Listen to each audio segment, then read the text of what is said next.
고대부터 현대에 이르기까지 학자들은 다양한 가설을 통해 인류의 기원에 대해 설명하려고 노력해왔다. 대부분의 과학계는 인류가 오랜 시간 진행된 순수한 진화의 결과라고 주장하고 있으며, 종교인들은 아직도 종교적 관점에서 인류가 강력한 창조자에 의해 만들어졌다고 주장하고 있다.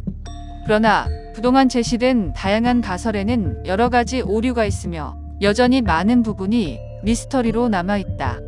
최근에는 몇 가지 가설들이 많은 과학자들로부터 지지를 받고 있는데, 그것은 바로 우리보다 더 진보한 외계 존재에 의해 인류의 유전자가 인위적으로 진화되었거나 인류의 기원 자체가 외계에서부터 시작되었다는 것이다.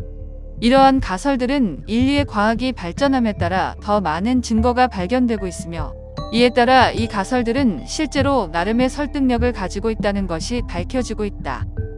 2016년 러시아 모스크바 국립대학의 파블로프 박사 연구팀은 국제학술지 글로벌 사이언스를 통해 인간의 DNA에는 컴퓨터 코딩과 같은 너무나도 정교한 수학적 코드가 숨겨져 있으며, 이는 인류가 이야기를 전달하거나 물리적인 개념을 설명하기 위해 문자나 기호를 사용하는 방식과 비슷하다고 발표했다. 러시아 연구팀은 특히 인간 뇌의 복잡성은 느린 속도의 진화 과정에서는 절대 생겨날 수 없으며, 이는 누군가의 개입으로 생긴 빠르고 극적인 변화의 결과물이라고 지적했다.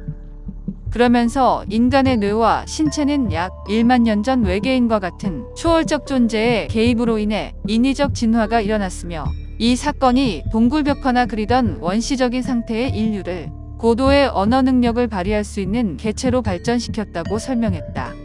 그러면서 이 사건은 인간이 서로 소통하고 추상적으로 생각할 수 있게 바꾸어 놓았으며, 인류는 고도로 발달한 언어 능력을 이용해 지식을 후대에 전수함으로써 인류가 복잡하고 진보한 문명으로 발전할 수 있는 토대가 되었다고 설명했다. 최근 이러한 외계인에 의한 인위적 진화를 뜻하는 지적 설계론을 주장하는 학자는 빠르게 증가하고 있는데, 그중 주목받고 있는 인물 중 하나가 바로 제카리아 시친이다. 러시아에서 태어나 팔레스타인에서 성장한 유대계 미국인인 제카리아 시친은 팔레스타인에서 자라는 동안 고대 히브리어와 세머 등을 익히고 구약과 근동의 역사에 대한 폭넓은 지식을 쌓았다.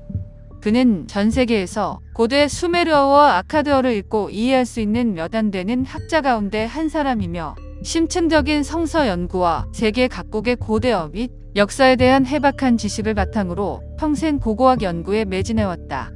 특히 그는 수메르 유적에서 발굴된 점토판 해석 분야에서 뛰어난 성과를 이룩했는데, 그는 그의 책 지구 연대기에서 인류의 기원에 대해 다음과 같이 주장했다.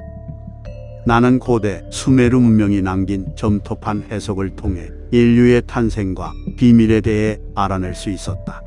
우리 인류는 신의 축복의 산물이 아니며 고대의 외계인 아눈나키를 대신하여 노동을 하기 위해 만들어진 노예 생명체이다.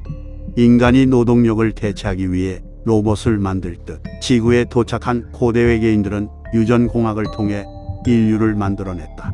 우리 인류는 진화 과정에서 고대의 첨단 과학기술을 통한 인위적 조작이 가해졌으며, 이로 인해 매우 빠르고 비정상적인 진화가 이루어졌다.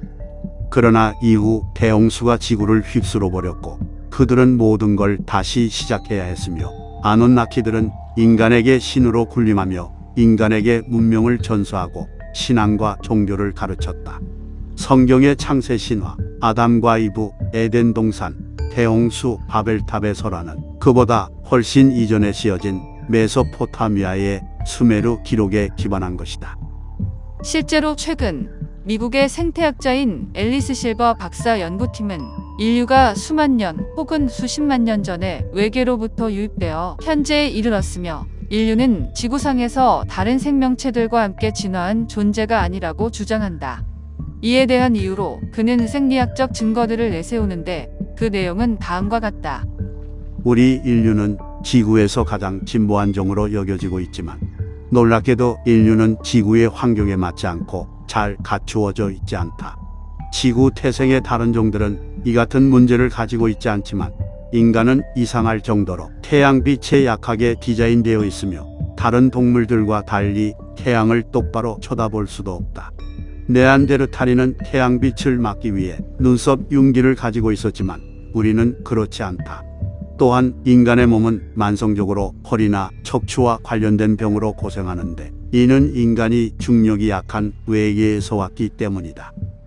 인간의 생체 시계는 24시간이 아니라 25시간에 최적화되어 있는데 이러한 점은 인간의 몸이 최초에 기원한 것을 따라 25시간의 주기를 가지고 있는 것을 의미하며 비록 오랜 시간이 흘렀지만 우리의 생체 시계는 아직도 이 시간에 맞춰져 있다. 또한 인간에게만 존재하는 추가적인 223개의 유전자는 다른 종들에게서는 전혀 찾아볼 수 없으며 진화 과정을 설명할 정확한 화석이 발견되지 않는 점 등은 인간의 진화에 인위적인 개입이 있었음을 의미한다. 인간은 로봇을 설계하였고 로봇 내부의 각각의 영역을 담당하는 부품은 매우 복잡하며 그 기능 역시 모두 다르다. 이 복잡한 구조를 가진 로봇은 우연을 통해 만들어진 것이 아니며 인간이라는 설계자를 통해 만들어졌다. 지적 설계론자들은 인간이 각각의 복잡한 부품을 조립하여 로봇을 만드는 것처럼 생명체의 각 기능 역시 초월적 존재의 설계를 통해 만들어졌다고 주장한다. 미국의 생물학자인 리차드 로렌스는 지적 설계론을 뒷받침하는 증거로 박테리아 편모의 모토 구조를 제시한다. 여기서 강조되는 개념은 환원 불가능한 복잡성인데 이는 박테리아 편모의 모토를 기계라고 가정했을 때 이 기계를 이루는 복잡한 부품 중 어느 하나만 제거해도 기계의 전체적인 기능이 모두 상실된다는 것이다. 이 같은 복잡한 분자 기계 구조는 중간체를 필요로 하는 우연에 의한 진화 메커니즘으로는 절대 생성될 수 없다고 볼 수 있으며 그것이 바로 인간이 설계되었다는 증거라는 것이다.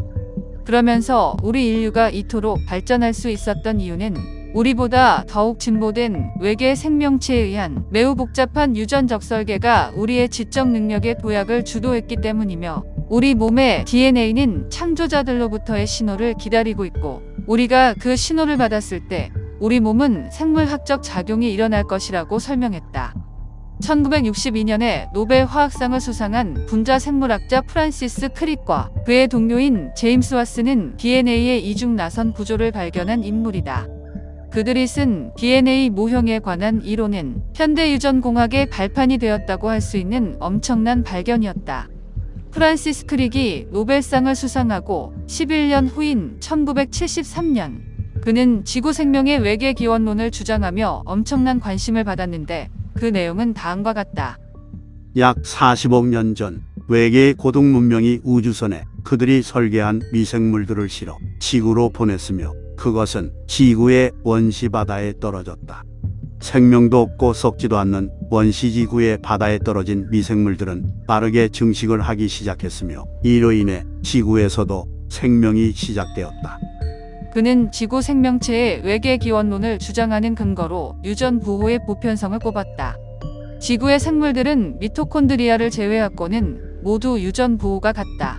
그리고 미토콘드리아도 차이가 그리 크지 않다. 즉 상호교배하는 하나의 작은 개체군으로부터 지구의 모든 생명들이 유래했다는 것이다. 우주상에서 생명체가 탄생하기 위한 조건은 매우 까다롭고 어떠한 상수라도 그 값이 조금이라도 틀어진다면 이 우주상에 생명체는 존재할 수 없다. 과연 인간의 기원은 무엇이며 어떻게 시작된 것일까?